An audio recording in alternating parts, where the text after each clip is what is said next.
Daily Detroit is brought to you by the community. Support our work at patreon.com/dailydetroit. Hello, friends, and welcome to your Daily Detroit. It is Wednesday, August 13th, 2025. I am Jer Stays, coming to you from our studio at Tech Town. We're sharing what to know and where to go in Metro Detroit every day. Today is going to be a lot of what to know with somebody that a number of our listeners recommended as a new guest.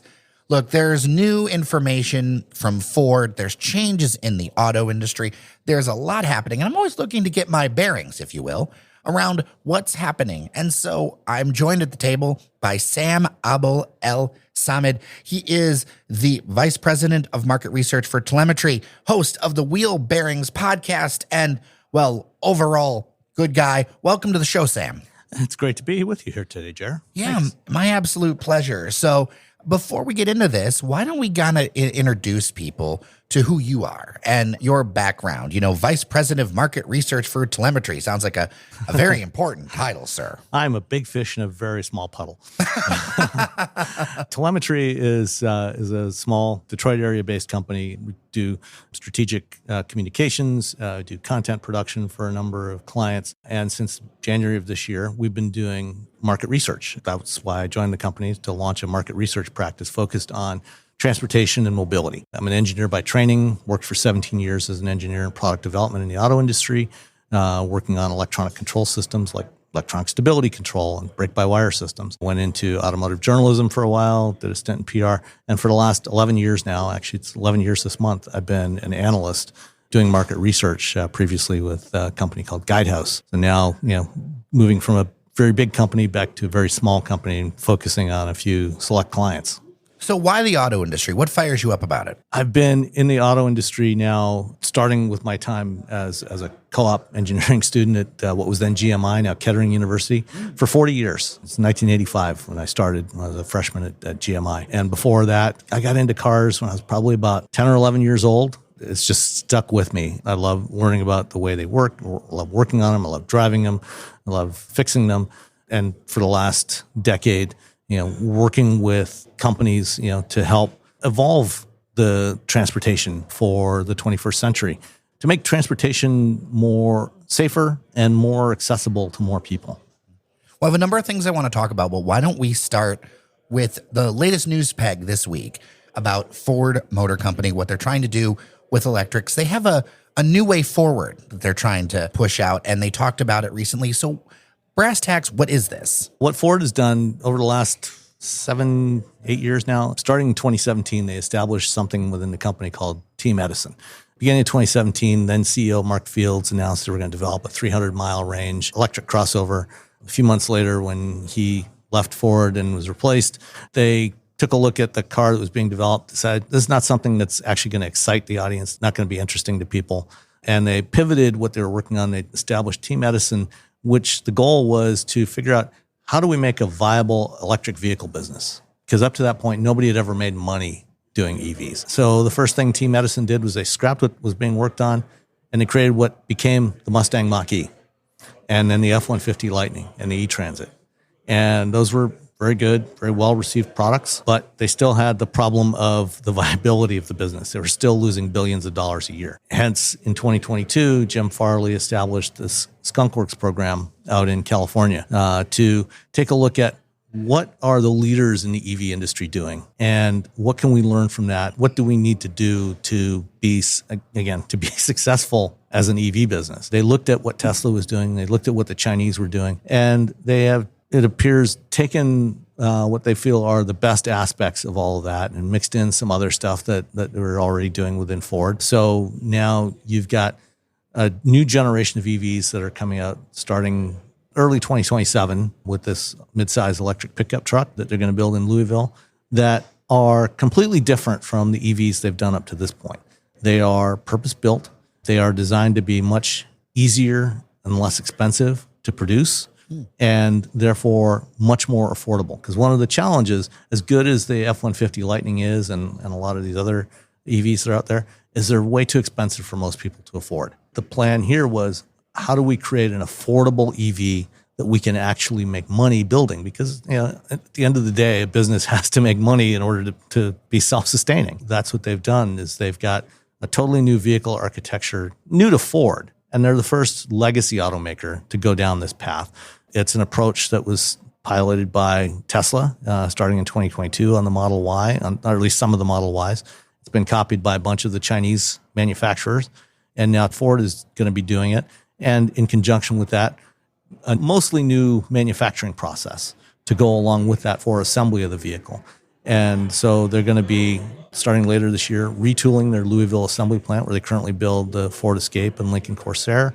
And then also by middle of next year, they've got a new battery plant in Marshall, Michigan, a couple of hours from here, that is going to be producing structural lithium iron phosphate batteries that are going to go into those vehicles. And towards the end of next year, they're supposed to start production on these new generation of EVs. So you said structural, which leads me to make the mention that this is what they call unicasting. So each part is, like, I guess it's in three major parts, like a back, a middle, and a front, I think. I mean, I'm stupid.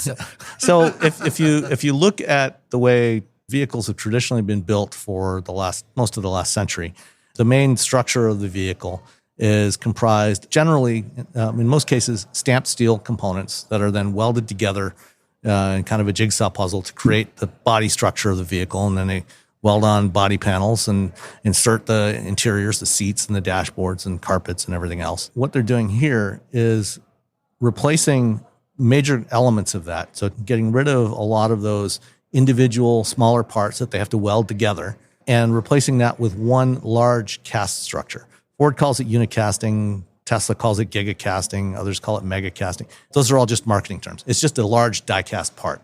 So if you've ever had a Hot Wheels car in your hand, that is a die-cast car. That's a small die casting.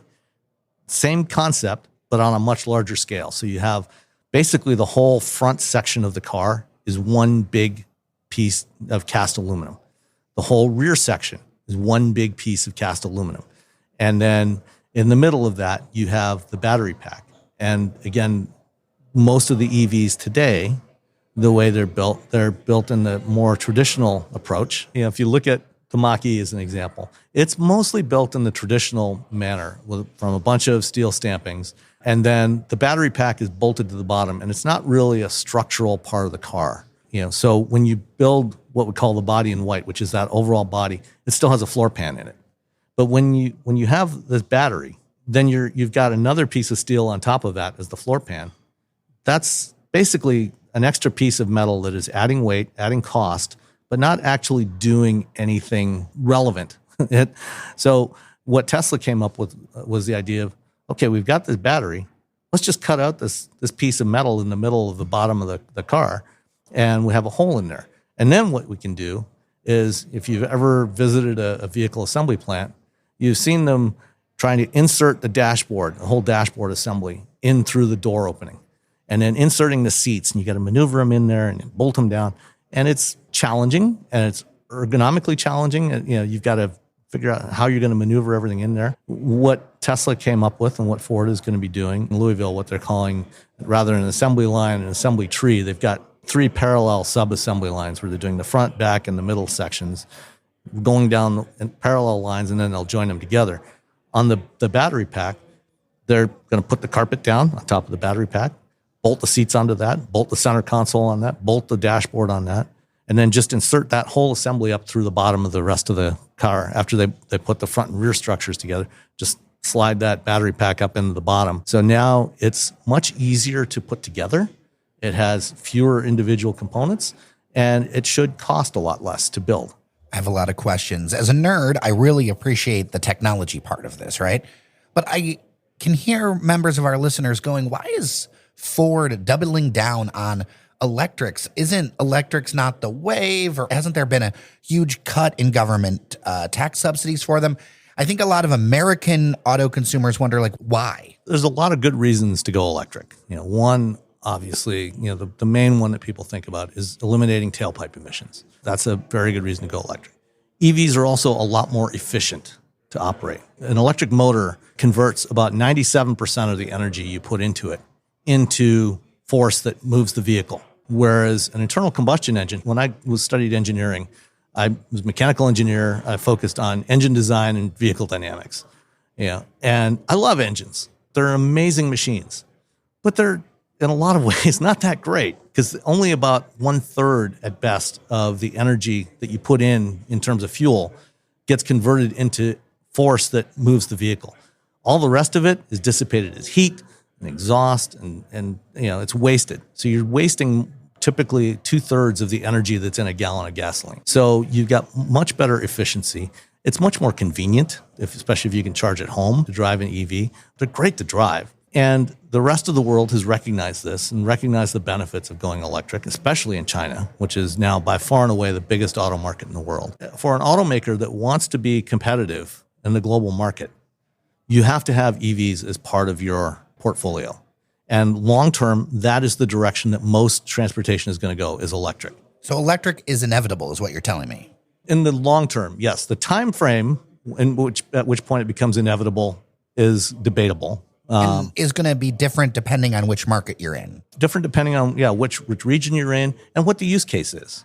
There's still a lot of use cases where internal combustion still makes way more sense than electric right now.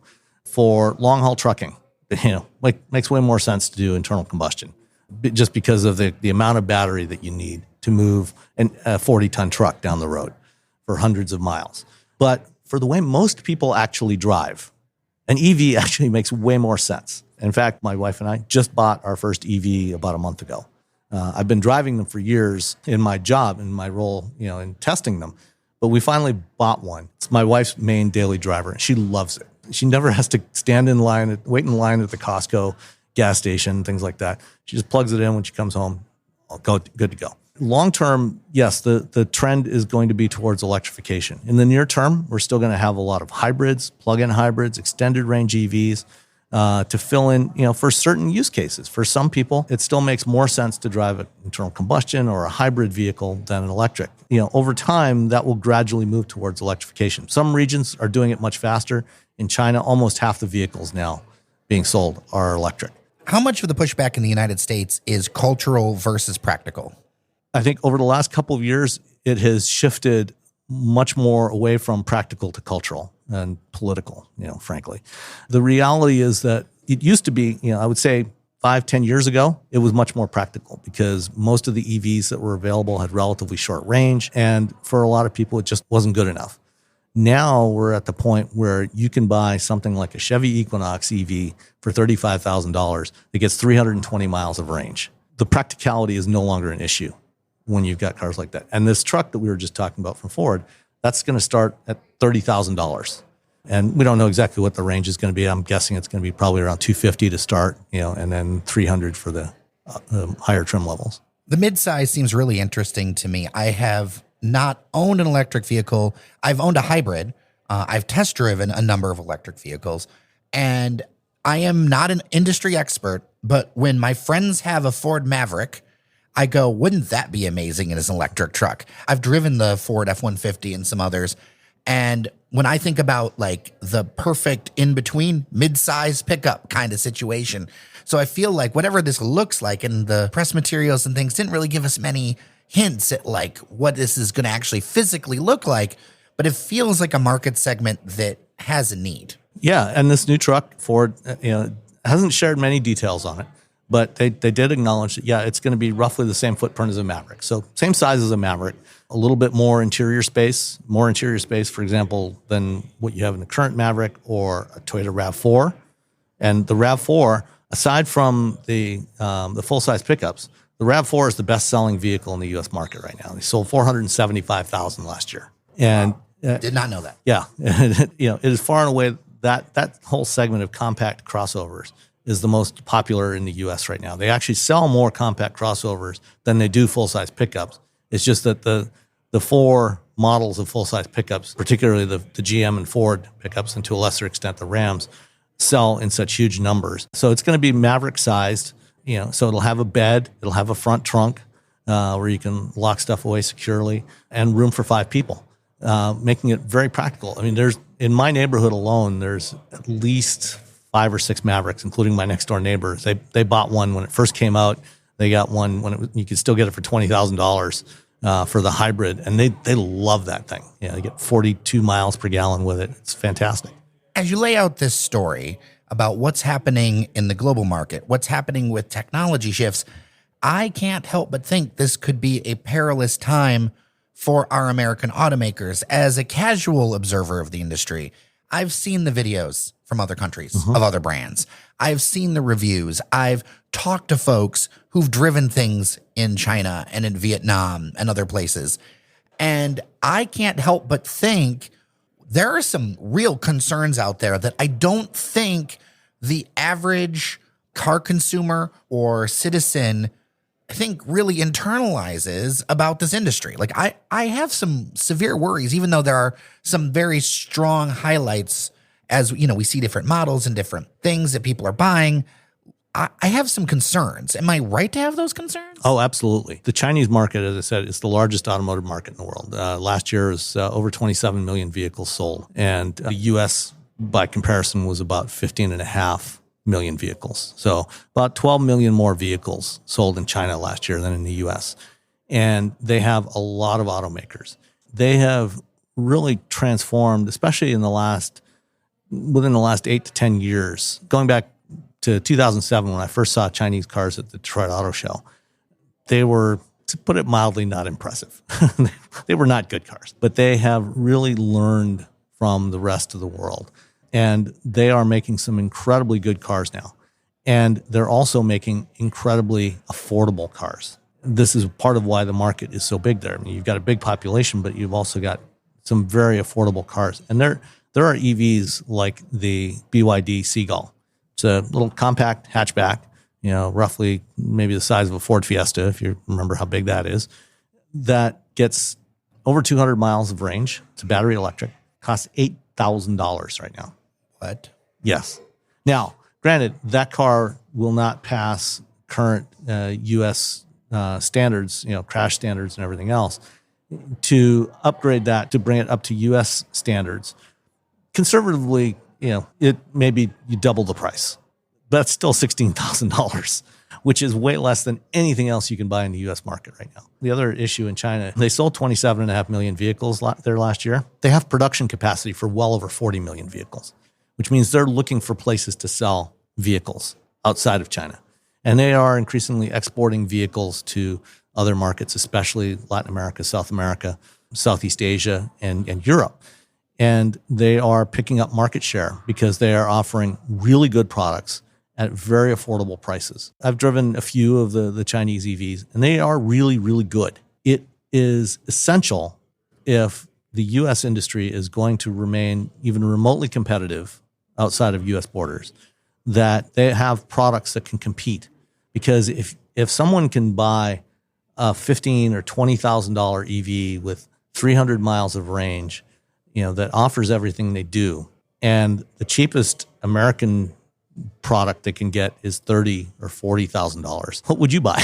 It's hard to justify buying something from an American automaker if you can get a product that is as good or better. And the other challenge that we have is, even if the U.S. industry decides, okay, we've essentially gutted emissions and fuel economy standards here, and there's no more fines for emitting too much, and decide to, let's say, put big V8 engines back in everything you build. Great. Maybe that gets you some short-term gains and some extra sales here in the U.S., but you've got a product that no one else in the world wants to buy because it uses too much fuel. Fuel is more expensive everywhere else. The vehicles are too big. Recently, the president talked about, the Japanese would love to buy F-150s. It's like, no, they wouldn't. If you've ever been to Japan, there's a reason why nobody in Japan drives full-size trucks. The roads are narrow, fuel's expensive. That is not a product that is ever going to sell. The only places where full-size trucks sell are North America, bit of the Middle East, and Australia. That's it. Nobody else is going to buy those products.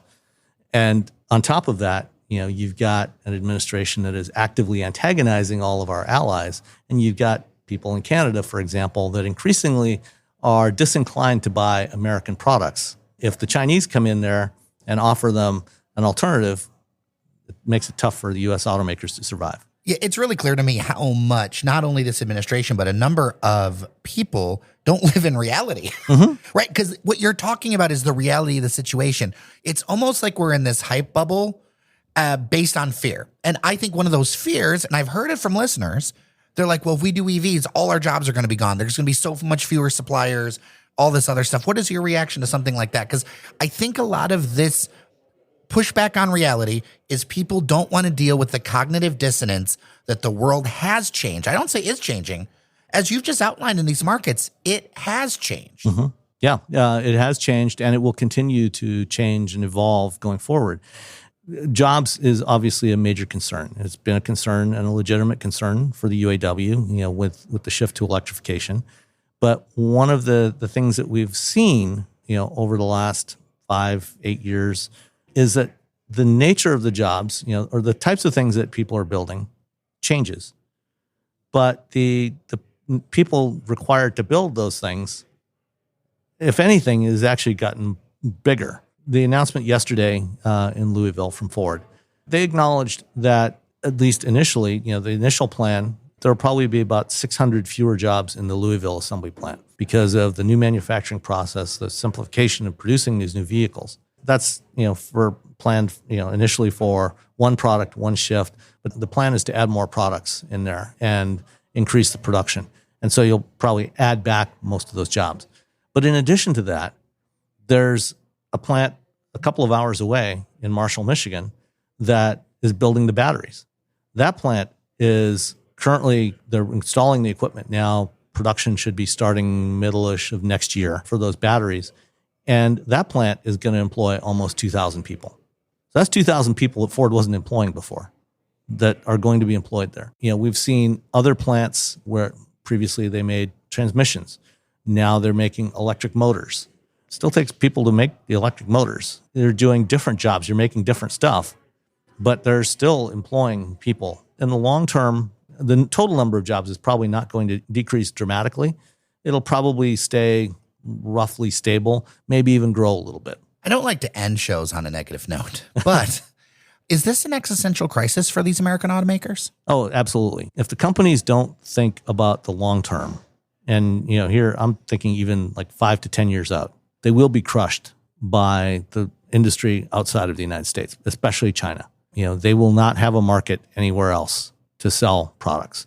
And that's not enough to be sustainable. In the 21st century, you need to have more scale than that. So it is absolutely an existential crisis if we don't address this and continue to develop the products that we're going to need in the future, not just the stuff that was popular in the past. Well, I would love to hear your feedback. A lot of thoughts, a lot of really good information here. dailydetroit@gmail.com or 313-789-3211. Leave a voicemail. Sam, Abuelsamid, thank you so much for coming by Daily Detroit. I really appreciate you. That's my pleasure. Glad to be here. Hopefully we can do it again soon. Oh, yeah.